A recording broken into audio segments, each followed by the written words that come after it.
Okay, so my presentation is very different from what you guys have already gotten. And so I hope that, unfortunately, my goal was to keep you awake after lunch. But what I'm going to do is really invigorate you before lunch so that you work up a bit of an appetite. Again, my name is Kathy Braxton, and my partner is Tammy Newman right here. And we are the founders of Silver Dawn. It is a company we have founded together, and our goal is to create senior-friendly cities. And what we've done is we've combined efforts with some of the work that she's done and the experiences she's had with what I have done and some of the ideas that I've brought together. How this idea has come about is that I created a sensitivity training program when I worked as a dementia unit coordinator almost 16 years ago. I found that none of the staff at the dementia unit I was working on really knew how to interact with residents, and they were creating escalating environments. So I took it to my manager and asked if we could do sensitivity training across the board. Any person that took a step on that dementia unit needed to have the training, and he said, go for it. So I created my sensitivity training from the ground up. And what I have found in my years and years and years of implementing this is that sensitivity training is something that should be done this way.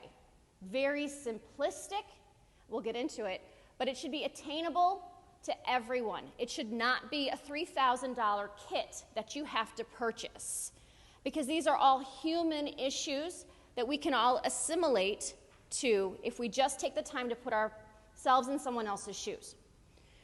So Tammy actually has a radio program, and how we connected is that I was a presenter on her program, and as we talked, she presented a story that brought us to another idea about why there are so few dementia and senior-friendly cities, and what is the real need. There was a gentleman, this is a true story, gentleman who had early onset and was still able to drive. And he decided to go to a fast food restaurant and get a burger. And he was able to navigate the streets, he was able to get through the doorway, he was able to ambulate up the ramp, but when he got to the front of the counter, he got very confused. Things weren't in a font that he could read, there were way too many choices, and he became very, very confused very quickly. The woman behind the counter did not understand what was going on.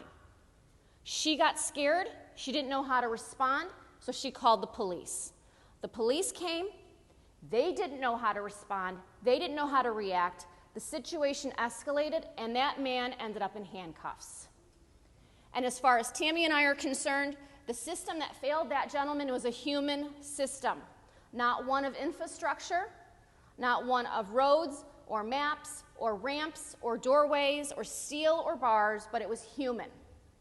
And if we don't create a human approach to what friendly is all about, we are not creating senior-friendly environments, including those that we think are already senior-friendly, like your nursing homes, your assisted livings. So that's a little bit about how we've come about as an organization and what we do. And my presentation today is going to be about the importance of sensitivity training, why it's necessary as an intergenerational approach, why we need to start doing this from the ground up. And when I say that, I also mean in regards to the youth. We need to approach this at the ground level with children. We don't need to wait until someone's 35 and they're working on a dementia unit. We need to start hitting our kids, because they are being exposed to all of this right now. And they are our greatest resource for assistance with caregiving. So we should not be separating them like that sandwich generation that we keep talking about. I'm here, I'm going to take care of mom, kids are here, and I'm going to stand in between them. Should not be that way. We need to incorporate our children as part of a caregiver muffin, if you will, to take care of that muffin top of those older adults that are all coming into us. So I'm going to talk about the vicious cycle that we find ourselves in. Tammy and I are very philosophical. We stay up at night and talk about this kind of stuff. I might be difficult to read that. So what I'm going to tell you is that very top one says negative language. And what we have found is that negative language leads to avoidant behaviors. If we think negative, we act negative. That can lead to a emotion of sympathy, which isn't always the best emotion. Sympathy is sad for somebody, but it isn't stepping into somebody's shoes. It's feeling sad but not doing anything about it. That leads to a sense of disconnection. And then that leads to something called negative priming, and the cycle continues. And negative priming may actually be where this whole thing starts. I saw a very interesting example of negative priming this morning. I was working out before I came down, and there was a commercial. There was a little girl, and she was hiding under her blanket, and she had her tablet on, and she was scrolling and looking at these prom dresses. And this little girl, she couldn't have been 10, but she was looking at these fun prom dresses. And next to the app with all the prom dresses was an ad for how to lose 5 pounds in 1 week. And you hear her go, 5 pounds in 1 week. Oh, I could do that. That would be good. And what that commercial was actually hitting at is that we're priming our youth to think that that's important. And that was actually an advertisement right next to someone who wants to fit into some dresses. We're priming people to think things that are not necessarily good. This was a really interesting example of negative priming. So what I'd like for you to do, because we're going to be interactive, you can't sit and do your own thing today. Not with me. Sorry. You have to pay attention to me. You were given 3 pieces of paper. On that very first piece of paper, I want you to be, in your own language or however you want to do it, I want you to think about the negative words that are in your mind or that you see when you think of the older adult. And I'm not going to look, so you can be as foul as you want, okay? And I'll give you some examples. Smelly, stinky, slow. Don't want to be behind them in the grocery store. Fragile, frail. Any words that come to mind, please just write them down, even if it's just a few. Because we all have them, let's admit it. Even though we're in this field, we think this way. We can't help it. We're human. We put people in categories.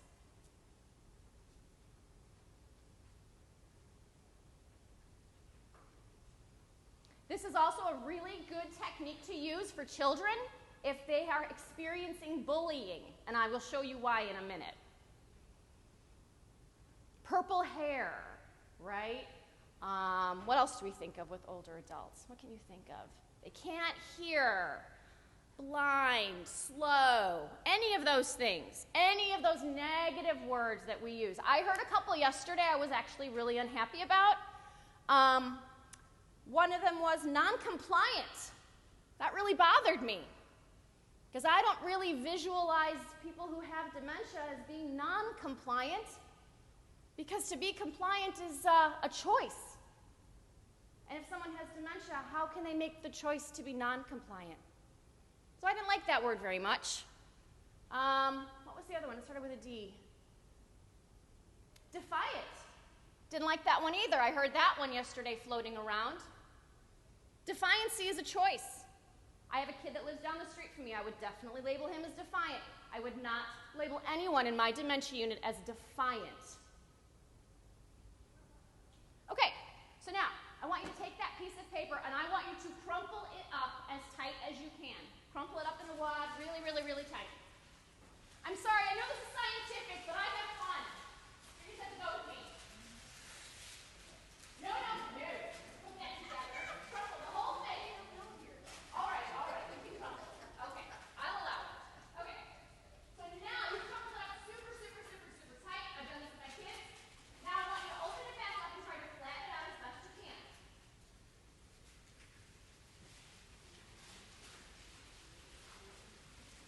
The tighter you crumpled it, the better this is going to be. So now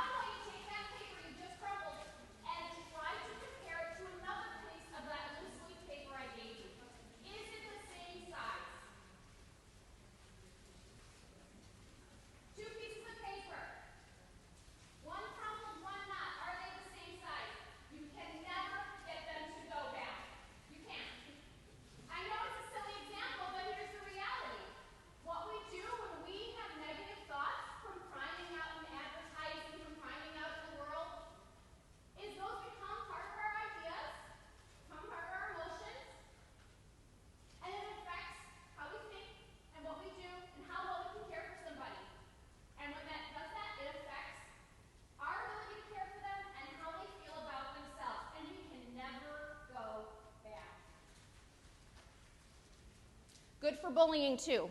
If you got a kid who's a bullier, have them do this. Say that little kid you bully, you never will be able to get him back. He will never go back to that nice, clean piece again. He'll always have a little bit of something going on that doesn't look quite right. So what Silver Dawn and what Tammy and I are trying to do is change that vicious cycle that we find ourselves in. What we want to do is change that negative priming to something that's positive priming. And there's a reason why we want to do this. We want to capitalize on the contributions of the older adult. People have fabulous stories to tell. I have a woman right now that I care for. I'm a social worker. That's my other job. She played for the American Baseball League. You remember the movie A League of Their Own? She played on one of those teams. She's totally cool. I have tons of residents. I have a gentleman I take care of who's on 5,000 parachute jumps out of a plane. I have somebody who fought over on enemy lines, and he had to have the word classified on every piece of paper that crossed his desk and couldn't show anybody any of that. He has cool stories to tell, things we will never learn from history books unless we actually touch those people and learn from them.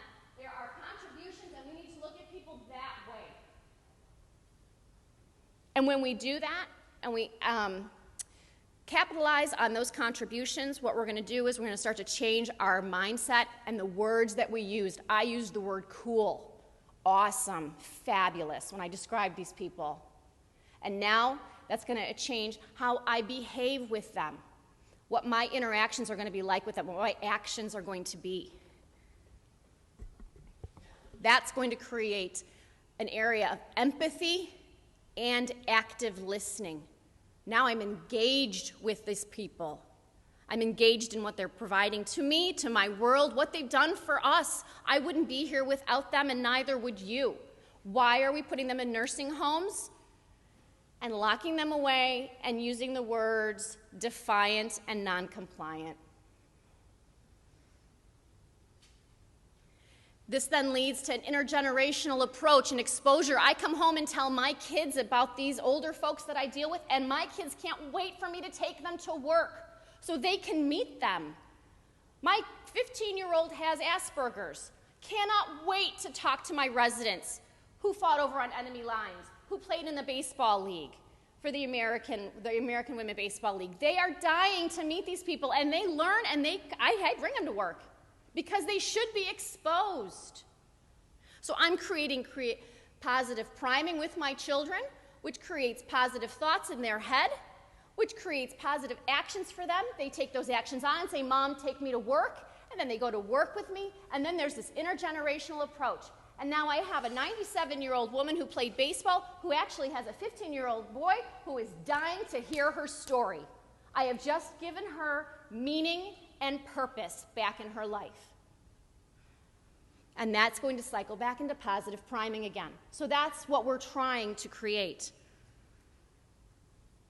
What is priming and how can it affect us? You just experienced that yourself. According to Malcolm Gladwell, and I don't agree with everything he says, but I like some of the stuff, subtle suggestions to the subconscious mind can influence subsequent behavior. The subtleties of cues end up changing our behavior. And the network of language, culture, and behavior are constantly influencing each other. But it's the nature of language. This is interesting. It's the nature of language that limits free plasticity, and it rigidifies our channels of development. So language is key. That's the key that can limit and be rigid. Language helps us construct from top down an interpretation of what's going on in the brain and the mind. This is an example of negative priming. Some of you may have seen it. It says, join me in the battle against aging because, oh my God, we're all going to get old. And let's not do that. But why? What's the alternative? To die young? No one wants that. Aren't we all checking our smartphones to make sure our kids are okay? Isn't that what we want, is for our children to live to be 100? That's what I say to them. I want to live to be older. So why are we afraid of growing older? This is not good. Negative priming, again, this one's called the wrinkle eraser or wrinkle whisperer, you know, because as we get old, yes, our skin and our bodies and all that kind of stuff changes, and we need to be afraid of that. We need to be so afraid of it that we're going to buy a product that whispers away our wrinkles. So older people are depicted as lonely, sick, and problematic. Problematic, defiant, non-compliant. And those age-related stereotypes can influence an older person's performance. It impacts how they feel about themselves in a negative way. And most importantly, it impacts our ability to do a good job. Negative language affects our ability to care. There's 2 examples. That's a real sign. That's pretty sad. That's really sad. And that it creates avoidant behaviors and a lack of empathy. So you can see that, what's the word? Apathetic versus empathic. Apathetic look on those 2 girls' faces. The rolling of the eyes, I see that a lot. And a sense of disconnection. So I had a hard time with this slide because I like it and I don't like it. I like it because it shows that disconnection, that we're all kind of in our own world. And if we're not creating an intergenerational type of approach and breaking down these barriers for children, this is what we're going to see more and more and more and more and more. However, there is something to be said for technology, and I'm not going to knock it. There's some stuff at the end I'm going to show you that there are some really good apps out there that a kid should have in their back pocket if they have a grandparent or anyone they love that has dementia, because those are the types of apps that can help them connect, not be disconnected. So we want to change the priming that we present to our children and our youth. This is an example of an actual school paper my son brought home from his class. He received this when he was 7. I've kept it all these years because it really struck me. They actually talk about priming here, how things change the way we think. I was really happy to see that they at least took one day out of 200 in school to talk about this. Hassami saw an ad for Bubble-O bubblegum on TV. Now he wants to try Bubble-O bubblegum. They're talking about priming. Betsy and Susie have pink sneakers. Now Jessica wants pink sneakers too. So those were actions. Somebody had something, somebody saw that, now I want to act on that. Cool Dude's parents told him he should not fight. There are better ways to solve a problem, said his father. So now Cool Dude knows he should not fight. Very simplistic, 1st or 2nd grade, but still, they are starting to introduce the idea of positive priming. Probably not spending enough time on it, because one day in class with this does not combat a year's worth of negative magazine ads and language that we use and television commercials that they see, but this is a good start.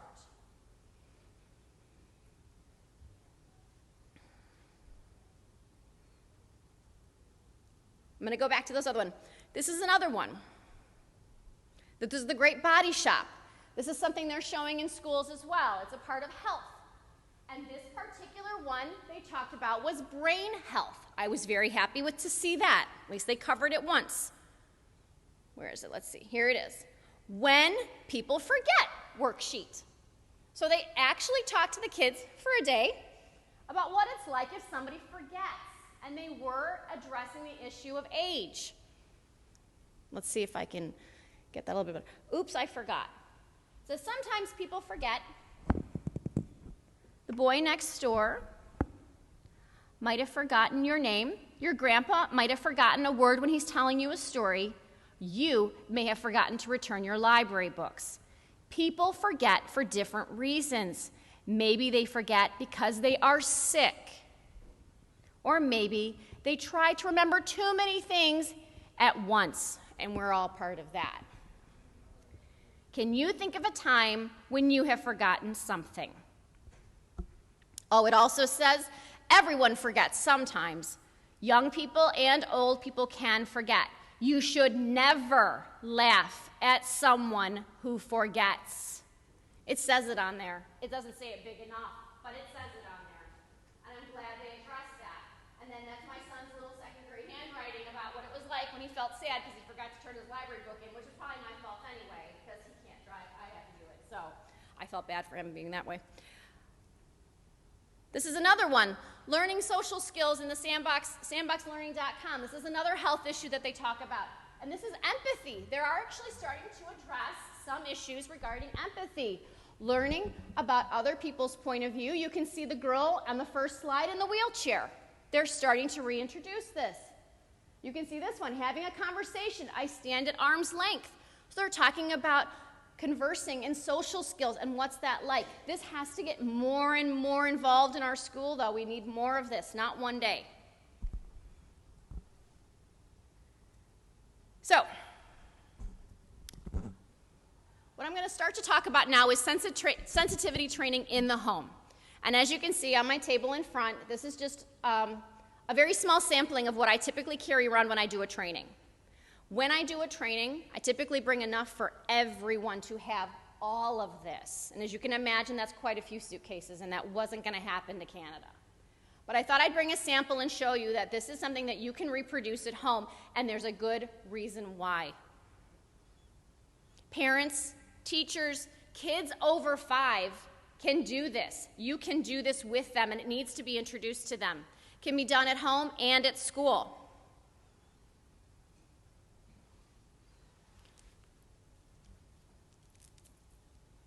So I'm going to go back for 1 second. Sorry, I jumped around. This one was the social skills, learning about other people's point of view. And this is what they said in there. It's a struggle for parents to be patient when they are constantly being challenged. This is that sandwich generation. Overwhelmed with responsibilities, and they're frequently in a state of fatigue. We already know that's where everybody's at. That's where a caregiver lies. Children are very forgiving. The amount of tolerance they have for a parent whose heart is in the right place and is trying their best is impressive. So kids know when your intention is good, and that also goes the same for someone who has dementia. The heart and mind of someone like a child is very similar to someone who has dementia. They remember the feeling long after they remember the words you used. And they are very forgiving. The beauty of dementia is you get a second chance all the time. Take it. Make it better next time. Children learn what they live. We want our children, and here's the reason why sensitivity training is so important, to develop the capacity to calmly accept and successfully cope with whatever aggravations they encounter.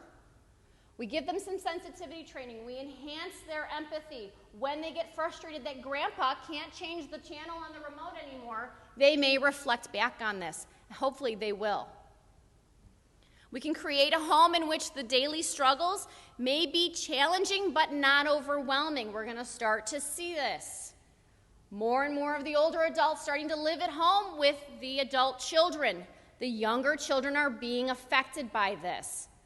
Let's make sure they get the training as well. And tolerance makes it possible for us to enjoy each other in small but important ways. And I highlighted small for a reason. When we teach sensitivity training and empathy enhancement, we're teaching tolerance. And that's what's going to help people make meaningful moments with their loved one. Because we're all going to be home together. Kind actions and active concern are a part of everyday life that paves the way for a child to practice respect and tolerance. And remembering that an atmosphere of kindness and consideration and tolerance for individual differences within a family prepares them to respect the rights and needs of others. So this not only is going to help them with grandma and grandpa, but it's going to help them become better human beings forever. So again, sensitivity training enhances empathy It increases positive priming opportunities. It increases caretaking skills. And it boosts your confidence. A lot of kids won't go into a nursing home because they're scared. They don't know what to say. They don't know how to approach somebody. They don't know how to talk to someone. Well, they're old and they have white hair and they're using a walker. I don't know what to do. They put their pants on as best they can, one leg at a time, just like you. When we start to break that down and have them realize they're human beings, they eat 3 meals a day just like you. They probably love chocolate just as you, and they probably went trick-or-treating when they were a kid, just like you're planning to go next week. Now all of a sudden we've created this idea where they're human beings. They're not scary. So that's confidence building. Build that confidence. So how to provide it? Household items to make it easily accessible. Again, no kits are needed for this. Tailoring it to a family's needs, making it attainable. So if you're dealing with an older adult and maybe dementia is not an issue, but perhaps it's macular degeneration, perhaps it's glaucoma or blindness, there are ways that we can introduce those ideas to kids to have them step in their shoes for a bit. And it has to be in a game-like form, because fun is the way we remember. I'm going to bet you guys will all probably remember me a little bit more, only A, because you saw me up here more, but B, because I'm doing something different with you. It's fun. But you have to process after the fact. If we don't process with kids after the fact, they're getting a message, but they're not sure if it was just a game. When we process, and they understand that they have to take those lessons back. Because we can assimilate loss. So I do a couple things. I'm going to show you how I've done vision, and we're going to do hearing, and I'm just going to show you a couple of what things I've done. So with vision, I have taken very simple goggles that you can get at a homemaker store. You're supposed to wear these when you mow the lawn, trim your weeds or whatever. And I've taken black electrical tape. That's it. On this pair, I've covered them up almost completely except for a hole in the middle. This simulates cataracts. You have somebody wear these and walk around the house for a minute, they're going to get a good feeling for it. Then there's some other activities we can do. This one, completely covered, except for a little bit on the side. This is macular degeneration. I mean, this is as good as you're going to get if you want to see what macular degeneration is like without getting it yourself. Try these on. Just get a sense of what it feels like. The yellow goggles, they're also safety goggles. Again, this is what happens to every one of us as we age. The irises of our eyes become yellowed over time. It's just the natural progression of the eye. This is going to give a child a sense, or any of us, a sense of what it's like as to why grandma isn't matching up her blues, her yellows, and her greens. I also use a pair of plain sunglasses, and I put Vaseline on them. And I smear that Vaseline on it, and this simulates glaucoma. Now, not only are you going to have them try these on, but then you're going to have them do something with these. So, one of the things I have kids do is separate out sprinkles when wearing the goggles, the yellow goggles, any one of them. Separate them into colors. Try to make them into piles. I make it edible, because if you're working with younger kids, it's what you want to do. I've also used beans. Make it a little bit different with texture. I avoid Micanites. I avoid Skittles. They look like medicine. And when you're doing this with a kid, what you don't want to teach them to do is that we play games with medicine. So I avoid that. I go for stuff that doesn't look so much like a pill, but is edible. It's hard, but you can do it. The other thing I have them do is navigate a map. Now, a lot of kids don't know what a map is, and we figured this out just being here in GPS not working. Maps aren't as easy as they used to be, but give them a map of a city they're not familiar with. For this one, I chose Indiana, but I could have picked anywhere because I can't find my way out of a paper bag. But I'll pick 2 spots and have them wear the glasses and have them trace a route with their finger for driving and find out how difficult people who drive still use maps. So give them something that an older person uses. Before we go back to this one, writing a check. I have them write a check. I'll make a fake one. This is usually for our teens, but I have them try to write on the line. Try to put that dollar sign, that amount into that correct box. It's amazing how many of them will sign off the line and go off the check. A lot of them don't even know how to write checks, so that's an interesting lesson in itself. But older people still write checks. And what this does is it gives us a sense of what it's like to be behind in the counter at the grocery store. We're trying to get home because our kids are hungry. We've got like 3 things in our cart, and there's an older person in front of us writing a check. Take a breath. Pull a People magazine. Take a minute and peruse through that and give that lady a chance, because this is not easy. It's not easy to write a check when you cannot see or your hands don't work as well as they used to. Making change is also very, very difficult with these glasses on. Trying to sort out, if you have to look over here on your peripherals because you have macular degeneration, can you feel the difference between a quarter and a nickel and a dime? And I'm sorry, but I'm from Chicago, so that's what I use. That's my currency. Also give them paper money. Really hard to see the difference in that. Hearing. So your second page of paper, you're going to do another experiment for me right now. I'd like you to take your paper, go right here on it, and write a line right down the middle of it and number it 1 through 10, please.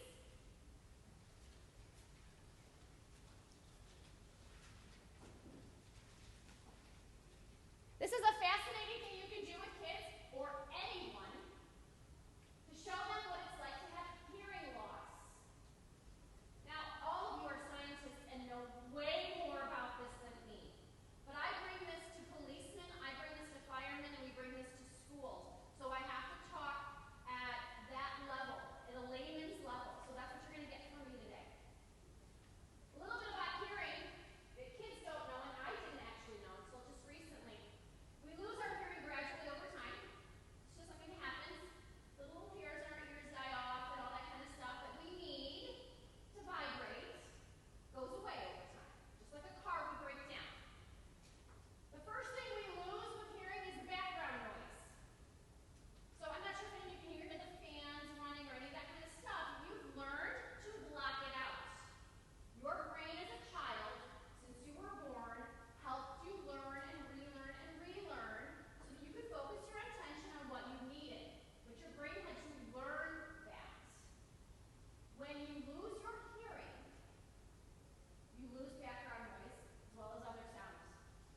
paper for that. I didn't even bring the earmuffs because I actually carry like, I don't know, 20 earmuffs around. This actually works better than even putting on those ear protectors. But that's something else you can do. They sell ear protectors at, your Home Depot, your Menards, your Ace Hardware stores. Another great way to just start to assimilate what it's like to have some hearing loss. Another example you can do is to have them wear protective earmuffs, put a radio next to them, and turn on the static, and tell them a real short story. And see how much of that real short story they got because they're having that muffled sound and they've got the static in the background. You can find a channel that's static. Just turn on FM and probably get a station anyway. And then obviously your unfair hearing test. One of the things you can do with an older child is have them wear those earmuffs, put that radio on with the static, give them a bottle, tell them you would like them to transcribe the medication that they're on, and you're going to read it to them. And they're going to get that right or not.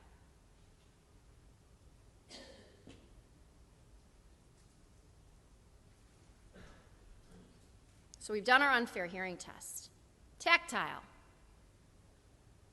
We're going to assimilate small motor function loss, neuropathy, arthritis, pain, degenerative joint disease, all of those kinds of things in a really simple way. It's called work gloves with cotton balls. I told my husband I was going to get laughed off the stage by this because I know a bunch of scientists would be talking about words I would even understand, and I'm going to come here talking about work gloves. But this is a very, very clever way to help somebody understand how difficult it is to pick something up. I just stuck one cotton ball with each finger. That means I can't feel the tips. But then you have to give them something to do with this. Okay? So what we've done is you can do medication, not medications, don't do medications. But use medication bottles. I saved them. I have like 500 of them. Use medication bottles. Try to get them to open it up for the older child. Try to get them to open it up. Try to have them take out what's in there, which this one has nuts and bolts,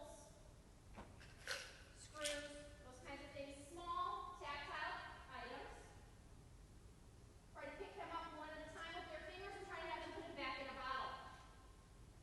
For the older child, use some game pieces. Game pieces they won't put in their mouth. Have them use those gloves and have them try to fill a pill case. So what we're trying to do is we're trying to use the items that an older adult would use, and we're trying to assimilate what it's like to do what grandma and grandpa have to do, which is fill their pill cases every week. And why is Xanax is always on the floor and the dog gets it? Because we don't want that to happen. Money manipulation with a wallet is another great thing to do with gloves. I use a woman's wallet and a man's wallet. Tell them with your gloves you want them to make change. I make fake money. Have them do that. Have them do this with the gloves and a pair of glasses. Have them try to change the channel on the remote. Have them try to button up one of their dad's shirts. I do bring large extremity items with me when we do this with the older adults. We do it with police and fire. And we will actually tie one of their arms, I might go through this in a slide, with an ace bandage. So they can only use one hand. And then we have them try to button up a flannel shirt. So we're assimilating the idea of stroke and loss of function. Taste and smell. This is a hard one. I'm struggling with this one. But there's some things you can do. Jelly beans of the same color. When you plug your nose, they taste exactly the same. They really, really do. In fact, they probably don't even taste anything similar to what the actual flavor is. So give them two jelly beans that are the same color, or very similar, a red and a dark pink. Have them try it with their nose plugged and have them tell you what the flavor is. That's going to give them a sense of what it's like because the sense of smell is one of the first senses we lose as we get older, and that brings us such joy to food. Why does the grandma finish his plate? Why does he always dump half his food on there? Why is grandma losing weight? Why isn't she eating? Probably because eating isn't a lot of fun. Let me show you why. Jelly beans are cool when you can't taste them, right? A blind taste test is something else you can do at home with your kids. You can just do it at the meal. Just put the food in front of them, put the tray on top, and tell them they have to close their eyes and eat. Have them try to figure out what they're eating with their eyes closed. But again, always always processing after the fact. It's fun and games, and it is, and we should be laughing with them. But we're not laughing at Grandma and Grandpa. We're laughing because we are fumbling. But we process after the fact, and was that frustrating to you? Yeah. Now I get why Grandpa's pills are all over the floor all the time. Now I understand why Grandma can't write a check. Good. Now you got my message. Your lower extremity, for anyone who's had a stroke, hip replacement, hip surgery, knee surgery, using a good old-fashioned gym sock. I happen to have one of these. Not many people do, but a sock donor. I actually have 3 of them. Not many people have those in their homes, but a lot of people after surgery are sent home with one of these, and they're not given instructions as to how to use them. So they come home with this piece of plastic on a string, and they're told, here's how you put your sock on. And this is what we do with firemen, and it is quite funny, these big macho guys in these costume outfits, whatever. And we give them the sock donor and the sock, and we say, now we're going to mobilize your knee. 2 rulers next to the knee, wrap it up with a nice bandage. You don't have to get fancy with this. I happen to have a knee immobilizer, but most people don't. Just put something stable between their knee, tie it up so they can't use it, have them try to put their sock down with the sock donor. The firemen cannot do it. First, because they have no idea how to assemble the thing, and then once they figure it out, it is a struggle. And when we're doing this with the first responders in cities, they are realizing that when they are sent on a call to a home and someone looks really disheveled and dressed, it may not indicate a big problem other than they may have some extremity issues, and getting dressed doesn't take 5 minutes anymore. It takes at least a half hour.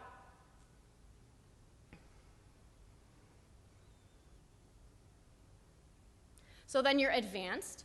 Obviously, do this with your older children.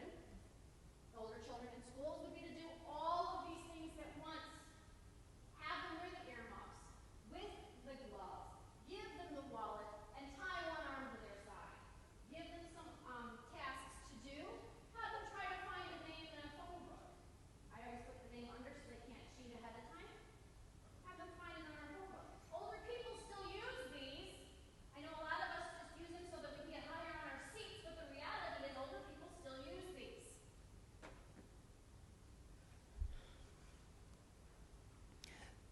So, this is our next technique.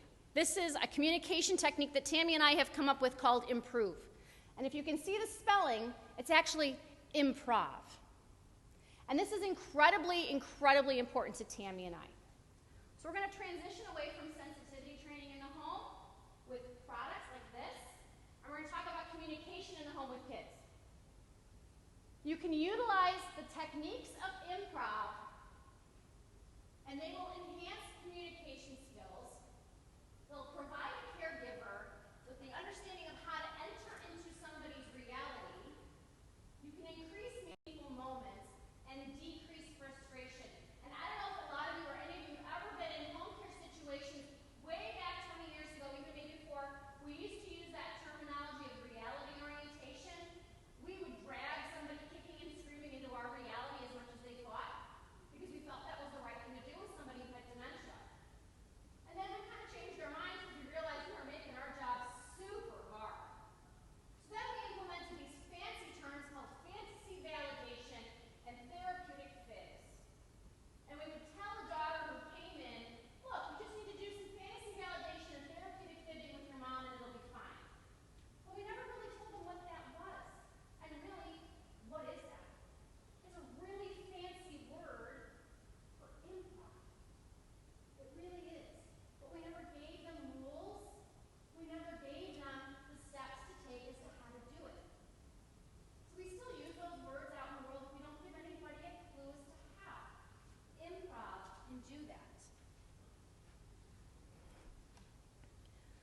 We can use improv to replace old ways of tricky communication. Like I said, therapeutic fibs and fantasy validation. Those can be very difficult for a caregiver to conceptualize. What does that necessarily mean? Plus, a therapeutic fib, a fib is a lie. A lot of people say, I don't want to lie to my mom. I don't feel comfortable doing that.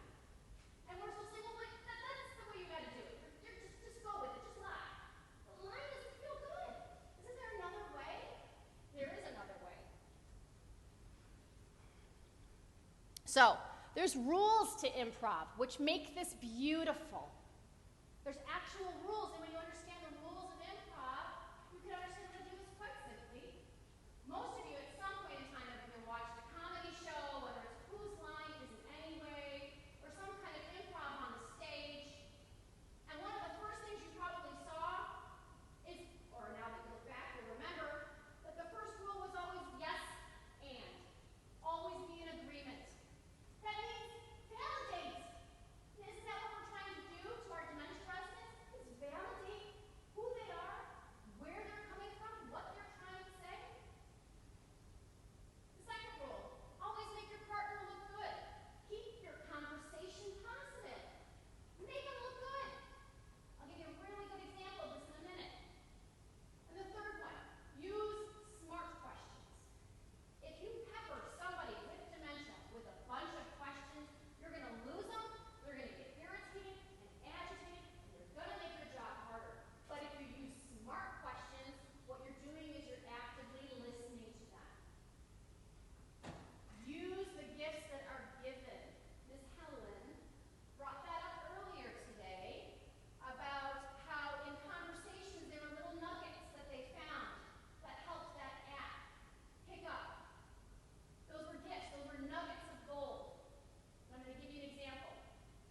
I'm going to give you a real life example my husband just told me the other day. Now, he's been primed positively by me for 20 years, so he's really good at doing this kind of stuff with the older adults, but he doesn't work with older adults in his job. He runs across them every once in a while. Hey, you don't have to give it to me. Thank you.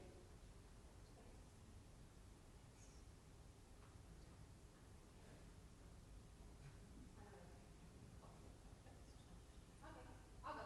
All right, so here's my husband's story. So he sells cars, and he was selling a car to an older woman who came in, and she was with her significant other, not married. It was kind of a boyfriend kind of issue. And she was really scared, very teary, and she said to him, John is going to come in a minute, and I don't want him to be involved in this sale at all. He makes me really nervous about what's going on. He doesn't have anything to do with my finances, but he tries really hard to take over. And my husband said, okay, I got you. All right, cool. John came in. John had a stroke. John was a talker, and John tried to take over. And my husband kept eye contact with the woman and said, you know what, Miss Sally, I think I need to show you something over here. Do you mind if we go over here for a second? Well, John stood up. He said, well, I want to come too. My husband said, John, I really need you to watch these papers because they've got, Sally's information on them, and I wouldn't want anybody to come over here and look at the desk. So if you don't mind staying here and watching this, I'm just going to go show Sally one thing. So what did he do? He gave that gentleman a job. He didn't make him feel bad, and he didn't cause any discord between that relationship. Then he took Miss Sally over to the corner and he said, Sally, what I'm getting right now, this is a smart question. What I'm hearing you say, what I'm seeing going on, is that you're uncomfortable with him being involved. So here's what we're going to do. I'm going to give you my business card. I want you to put it in front of you when we get back to the desk. If at any time John is making you feel uncomfortable about what's going on, you just slide that card across the table. It was brilliant. She shook my husband's hand. She got tearful in her eyes. She said, thank you so much for understanding. He validated where she was coming from, and he validated John. He gave John something to do. And he helped her with this little tiny symbol of how to communicate. It was incredibly important. And my husband told me he was really proud of me for coming here today to share this with you because of how much it's impacted him. He felt so good about what a good job he had done. So, I'm going to wrap up as best I can. With improv, it's the intention, not always the words. And remember, with somebody who has dementia, you always have a second chance. If you screw it up, they won't remember, and that's okay. As long as your intention was good, they'll remember that you were that nice lady that tried to be good to me yesterday. Let's try it again. And that's what improv is. It's trying again.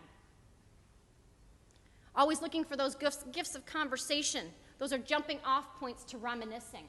There was a slide that was up earlier about somebody who liked flowers.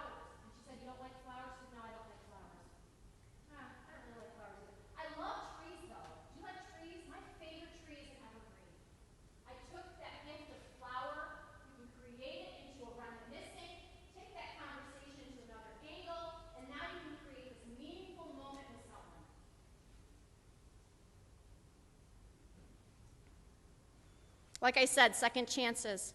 Focus on meaningful moments. And there's a really interesting game called Take That Back. And I encourage you to look it up if you can. This is something you can do with your children to teach them improv. Tammy and I do it to each other all the time. We'll say something to someone, we'll say something to her, I'll say, will you try driving to the store? And she'll say, take that back. Would you mind setting up a ride so I can get to the store? Take that back.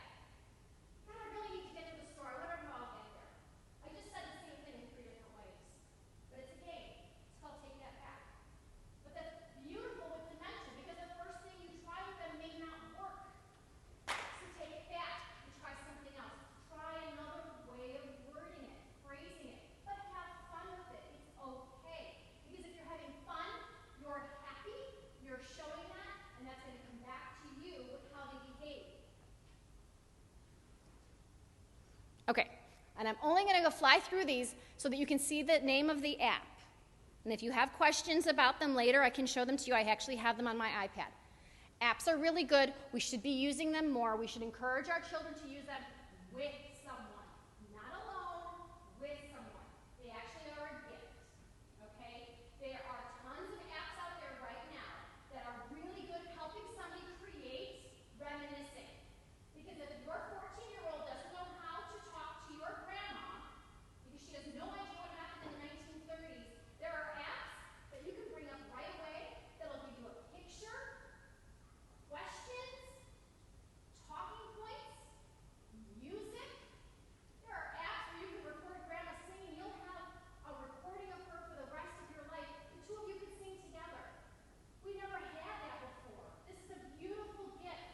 We need to encourage our children and show them these things. Because you know that on their iTunes, they're not going to have the 1920 songs on there. But these apps will have them free access. And all the apps I'm going to show you are free. You don't have to pay for them. Let's Talk is a great app. These are the best of the best that I have found. And I have had multiple people go through them and judge them as well and give their own opinion. Let's Talk is fantastic. I encourage you to look those up. SingFit, we actually know the owners and the creators of SingFit. They're in San Francisco. Fantastic brother and sister group. CT is Constant Therapy. That's a good one. StoryCorps. Fabulous. Fabulous. Not even just for the older adult. Just do it with each other. Let's start gathering stories. Stories that get taped on StoryCorps get archived to the National Library of Congress. How cool is that? Gray Matters. Fantastic app. Pictures with questions, nice font, big pictures, black and white, all different topics. So here we go. Let's Talk. SingFit. StoryCorps, fabulous. NPR does a lot of stuff with StoryCorps. Gray Matters, Constant Therapy. Art in the Moment. I have a hard time bringing that one up, but you can do it. Tammy was able to get hers up. It's great. You can click on the type of art, and it actually will walk you through different things about how that art was made, and that artist, and he painted this and that, and he did it, and he used his wife as a model. And those are just great talking points. Things that our kids may not have in their back pocket, but they can. I got you on time, and I'm done. Thank you very much.